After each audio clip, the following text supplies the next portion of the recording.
What is up? It's been a while since I've done a video. I don't have much of an excuse. I've been hunting a lot lately. I took up hunting in October.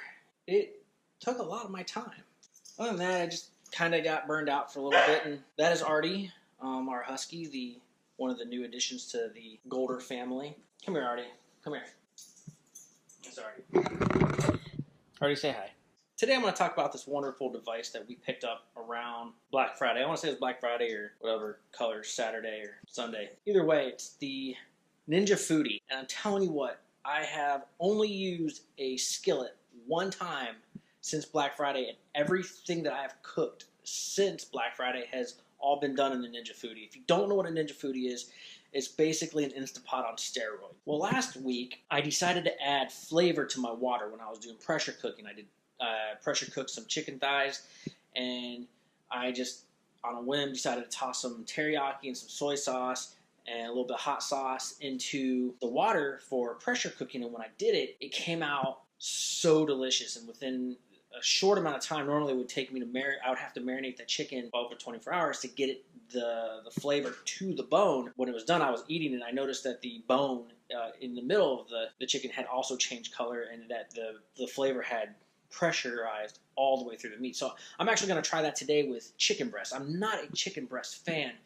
To me, chicken breasts are very finicky, as you can cook it perfectly and it's juicy for days, or in just a small miscalculation of time, your chicken breasts go from juicy and delicious to dry and very bland. So what I'm planning on doing now is I'm going to pressure cook chicken breasts, but with a combination similar to that I used last week. So let's get into it. I just talked about the Ninja Foodi a little bit. I'm going to kind of give you a really quick rundown. So here it is. This is basically it. It's got your lid. This right here, this is the crisping pan that we use whenever we're making wings. From frozen to delicious in minutes. This is the pan that it comes in, kind of almost like a rice cooker if you've ever used one before. Very similar to that. You just kind of do it. It's non-stick. I usually clean it with a dish rag. This is where I do my searing and my sauteing. I just throw some oil right in there. This is the interface for it. I'll go ahead and pop it on just so you can kind of see what it looks like when it turns on. So you have your different options. You have your pressure cook, your steam, slow cook, sear saute, air crisp, bake roast, broil, and dehydrate. This right here is the lid that you use for most of it, except for whenever you start to do steaming and pressure cooking. This right here is the lid that you use for pressure cooking. So you just put the lid on like so, boom, boom. And this right here is kind of your lever, so you can do, this is where it builds pressure. This is if you just want to steam stuff and it lets pressure out slowly. And this is a little nipple, pops up whenever it's fully pressurized. Yes, I have used this for everything. I've cooked rice in it. I've done pinto beans from dry all the way to refried beans. I do chicken in it. We've done chicken wings. We've steamed vegetables. Haven't done fish yet. Since I've been hunting, I got one squirrel because I apparently really suck at hunting. I got one squirrel. It's in the freezer. I'm probably going to cook it up in here somehow. Probably look something up for it. I do bacon. The instructions tell you how to use that crisping pan that I showed earlier. I actually use this rack. This is the rack that I use, and I just drape the bacon over these.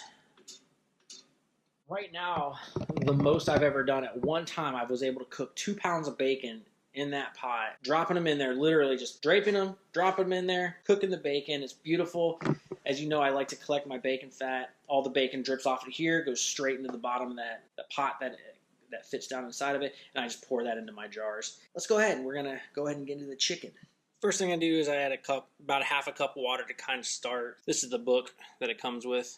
Amazing book. Couple pounds, 6 small, 4 large, roughly 2 pounds. Calls for 1 cup of water. Pressure on high for boneless, 8 to 10 minutes. I got about a half a cup in here to start. Then I'm just going to start adding stuff. I'm going to add some teriyaki. Changes the color. It's probably hard for you to see. Soy sauce, a little bit. Some soy sauce. Some Worcestershire sauce. I'm going to add some Worcestershire sauce to it. Basically topped it off, made the rest with water. I don't really know exactly the best process to do this. So I'm going to go ahead and put the chicken in first. Not that it really matters. I'm just going to toss it on in here. It said 4 to 6. So I'm just going to go ahead and put these in. I'm going to pour this over top of it. Kind of get the flavors on the top. Just dumped 1 cup of liquid goodness in there. Add this lid. Toss it on here. Make sure it's set to seal, which is all the way to the left. Turn it on. Hit pressure high for 8 to 10 minutes. I'm just going to do 10 because they're kind of thick. And start. Now what it's doing, that's circling, that's building pressure on the inside. Once the pressure's built up, this little red nipple is going to pop up. And then it'll start the countdown from 10 minutes down to 0. So it tells you when it's done. It literally says done. And then it does its count upward.